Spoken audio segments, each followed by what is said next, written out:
शुभ सकाळ समस्तଙ୍କୁ। आपण माने थंबनेल देखि जानी पारुथिबे कि let's to memorize something channel तरफरु ओडिशा जीके ओडिशार प्रसिद्ध स्थान गुड़िक नेकी तो आमे वीडियो आनीछु।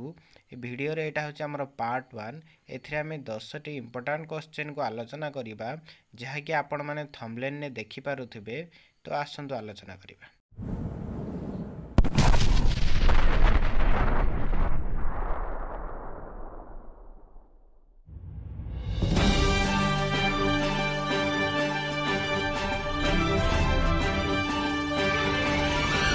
आजिर प्रथम प्रश्न, ओडिशार केउ अंचल साबर क्षेत्र नाम रे परिचित?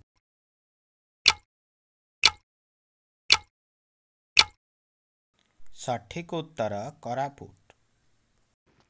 कोरापुट को साबर क्षेत्र बोली कहा जाए कारण एठी शबर गोत्रीय लोकमानंकर पुरातन निवास स्थान। प्रभु जगन्नाथଙ୍କ आदि उपासक विश्वावेश एठारे बास करुथिले। नीलमाधव उपासना एठी आरंभ होइथिला, जहा परे जगन्नाथ संस्कृति गढ़ी उठिला। एही अंचलर मंदिर गुड़िक आज मध्य गोत्रीय धार्मिकता, एकता और साम्यवादर प्रतीक अटंती।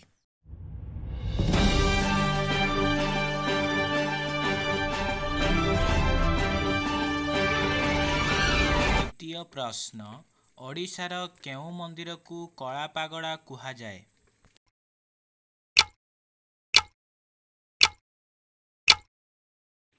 सठिक उत्तर कोणार्क। कारण एही नामटी 17 शताब्दी रे यूरोपीय नौचालक माने देइथिले। सेमाने समुद्ररू देखिले कि कोणार्क मंदिरटी गाढ़ कला पत्थर रे तैयारी होइथिबारु एवं पागड़ा टावर आकृतिर अंधार रे टावर भली लागुथिला।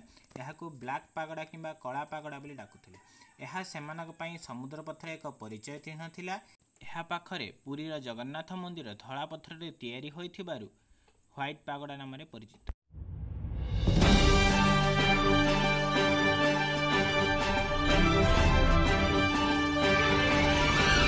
तृतीय प्रश्न, ओडिशार केउ मंदिर को धला पागड़ा कहा जाए?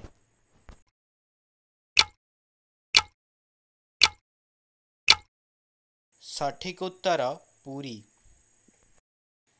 पुरी जगन्नाथ मंदिर को धला पागड़ा बोली कहा जाए कारण एही मंदिर धला रंगर पत्थर रे तैयारी होइछि। प्राचीन समय रे यूरोपीय नाविक माने बंगोपसागररू एही धला रंगर मंदिर को व्हाइट पागड़ा बोली संक्षेप रे चिन्हिथिले। एहीपरि पुरी जगन्नाथ मंदिर धला पागड़ा बोली कहा जाय थाए कारण यह धला पत्थररू निर्मित एवं बाहरु यह धला रंगर देखा जाए। एमिति नुआ नुआ नॉलेजेबल वीडियो देखिबाकू आम चैनल को सब्सक्राइब करंतु एवं पाखरे थिया बेल आइकन को प्रेस करंतु, जहा द्वारा कि आमर अपलोड होथिबा प्रत्येक वीडियो नोटिफिकेशन आपन पाखरे पहुंची परिबो।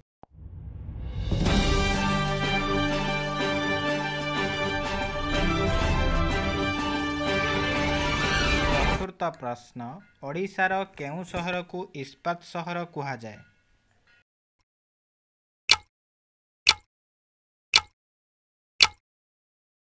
सठिक उत्तरटी हेउची राउरकेला। ओडिशार राउरकेला को इस्पात शहर कहा जाए कारण एठारे राउरकेलार इस्पात कारखाना अवस्थित अछि। राउरकेलार इस्पात कारखाना भारत सरकार Steel Authority of India Limited SAIL द्वारा परिचालित हेउछि एवं यह देशर मुख्य सहयोगी संस्था भावे जर्मनी सहयोगरे 1959 मसीह गढ़ा जाइथिला। एही कारखाना राउरकेला को एक औद्योगिक नगरी भाव परिणत करिथिला, जहा एही शहर को इस्पात शहर बोली परिचित कराए।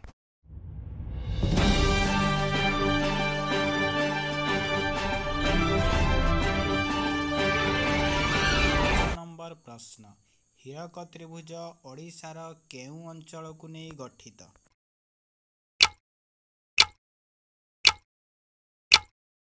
सठिक उत्तर रत्नगिरी, ललितगिरी और उदयगिरी। हीरक त्रिभुज ओडिशार जाजपुर अंचल रे गोटे पर्यटन क्षेत्र।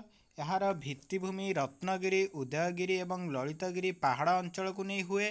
बौद्ध पर्यटनर प्रमुख क्षेत्र भाव में यह त्रिभुज विकसित करा जाइछि। रत्नगिरी, उदयगिरी और ललितगिरी को तेणु हीरक त्रिभुज कहा जाए।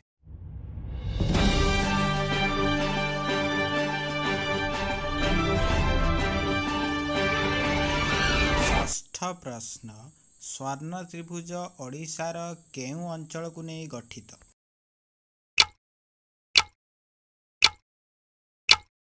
सठिक उत्तर भुवनेश्वर, कोणार्क और पुरी। स्वर्ण त्रिभुज पुरी, कोणार्क एवं भुवनेश्वर एही तीनोटी सहर को एही नाम दिया जाइछि कारण एही सहर गुड़िक ओडिशार संस्कृति, ऐतिह्य, धार्मिक और पर्यटनीय गुणर एक महत्वपूर्ण त्रिभुज तैयारी करिथाए।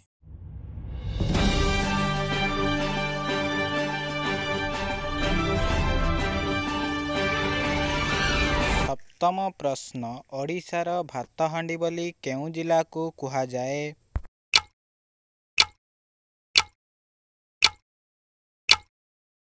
सठिक उत्तर बरगढ़। बरगढ़ जिला को ओडिशार भातहांडी बोली कुहा जाए कारण एही अंचल धान उत्पादन रे ओडिशारे सबुठारु आगरे अछि। बरगढ़ ओडिशार कृषि एवं आदिवासी जनबहुल जिला भावरे परिचित। एठारे विस्तृत भावरे धान चाष हुए एवं बहु परिमाण रे धान उत्पादित हुए। एही कारणरू बरगढ़ को भातहांडी अर्थात चाउल भरिथिबा हांडी बोली कुहा जाए।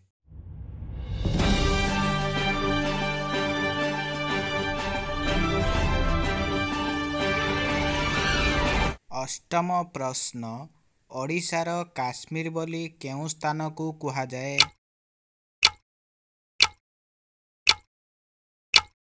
सठिक उत्तर दारिंगबाड़ी। ओडिशार काश्मीर बोली दारिंगबाड़ी को कुहा जाए कारण एही स्थानर प्राकृतिक सौंदर्य, ठंडा पवन, पहाड़ और वन काश्मीर सह समान हेबारु एहाकू एही नाम मिलिछि। एहार पर्वतीय दृश्य, भूप्रकृति और ठंडा हावामान काश्मीर स्मृति को स्मरण कराए।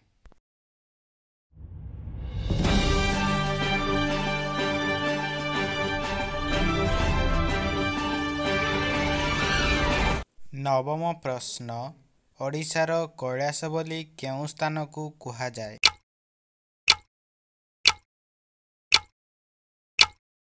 सठिक उत्तर कपिलास। कपिलास को कैलाश बोली कुहा जाए कारण यह ओडिशार एक पवित्र शिव मंदिर अटे जहाकू लोकमाने लोकप्रिय भावे ओडिशार कैलाश बोली डाकंती। एठारे भगवान शिवंक आश्रम और पूजा हुए और पहाड़ थिबारु एही नाम मिलिछि जहा महाकाल कैलाश पर्वत सह संबंधित।